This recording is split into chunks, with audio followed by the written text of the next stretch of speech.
आती है और कैसे दोनों देशों का जो ये साथ है, जो साझेदारी है, एक मजबूत वैश्विक नेतृत्व की क्षमता भी रखता है।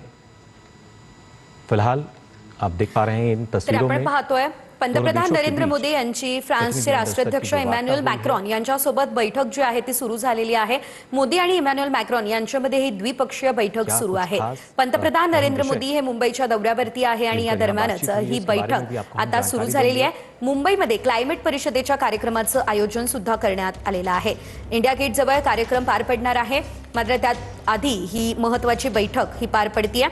आज जर आपण पाहिलं तर सकाळपासूनच मुंबईमध्ये वाहतुकीमध्ये देखील अनेक प्रकारचे बदल करण्यात आलेले होते आणि त्यानंतर साधारणतः 2:30 वाजता पंतप्रधान नरेंद्र मोदी यांचं मुंबईमध्ये आगमन झालं आणि एकंदरीत आपण जर बघितलं तर हॉटेल ताज या ठिकाणी विविध कंपन्यांचे सीईओ आणि फ्रान्सचे राष्ट्राध्यक्ष इमॅन्युअल मॅक्रॉन यांच्यामध्ये ही बैठक सुरू आहे।